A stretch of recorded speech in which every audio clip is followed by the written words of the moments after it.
Bonjour et bienvenue. Aujourd'hui, nous allons explorer les hormones essentielles qui influencent votre poids. L'idée, c'est que vous puissiez comprendre leur rôle et ça va vous permettre de mieux gérer votre métabolisme et d'adopter des stratégies efficaces pour atteindre vos objectifs santé. Première hormone, l'insuline. Donc l'insuline, c'est une hormone produite par le pancréas et elle permet aux cellules de capter le sucre dans le sang pour l'utiliser comme énergie ou le stocker sous forme de graisse. Donc un excès d'insuline, c'est souvent dû à une alimentation riche en sucre et en glucides raffinés et ça peut favoriser le stockage des graisses et rendre la perte de poids plus difficile. À la ménopause, il n'est pas rare d'avoir une résistance à l'insuline et dans ce cas, tout le sucre est stocké en gras au lieu d'être utilisé comme source d'énergie par les cellules. La solution va donc être de bien choisir les sucres que l'on mange et de privilégier ceux à faible indice glycémique. Deuxième hormone, le cortisol. Il est sécrété par les glandes surrénales en réponse au stress. Bien qu'ils soient essentiels pour gérer les situations stressantes, un excès chronique de cortisol peut entraîner une prise de poids, notamment au niveau du ventre, en raison de son effet sur le métabolisme des graisses et des glucides. Il peut aussi augmenter l'appétit. Donc pour réguler cette hormone, on utilisera des techniques de relaxation et de stimulation du nerf vague. Troisième hormone, la leptine. Elle est produite par les cellules graisseuses et elle informe le cerveau de la quantité de graisse stockée dans le corps. Un bon niveau de leptine aide à réguler l'appétit et à maintenir un poids santé. Cependant, une résistance à la leptine peut se développer et ça rend le cerveau moins sensible à ce signal en augmentant l'appétit. Donc la solution pour retrouver une sensibilité à la leptine, c'est d'adopter une alimentation anti-inflammatoire et de manger aussi plus doucement. Quatrième hormone, la gréline. Elle est produite principalement par l'estomac et elle va stimuler l'appétit.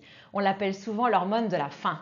Donc des niveaux élevés de gréline peuvent augmenter la sensation de faim, rendant plus difficile le contrôle de l'alimentation. Donc pour réguler cette hormone, on favorisera une alimentation riche en fibres et en protéines.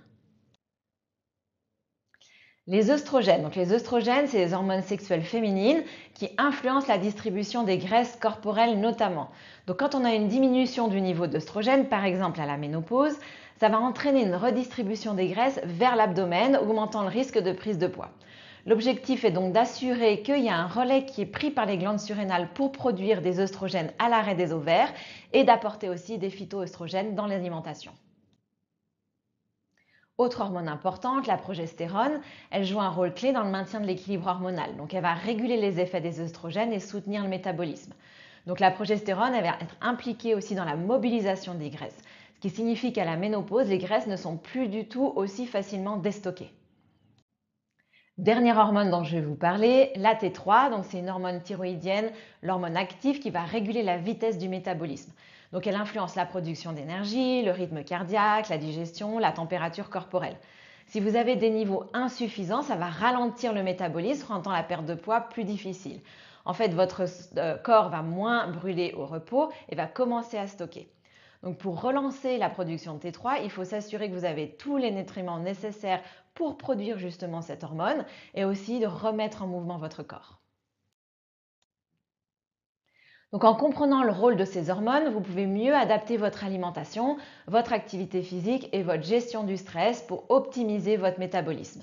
C'est un peu ça vraiment, je vais vous expliquer et vous faire comprendre pour que vous puissiez ensuite piloter vous-même votre perte de poids. À bientôt donc pour les prochaines vidéos sur cette thématique.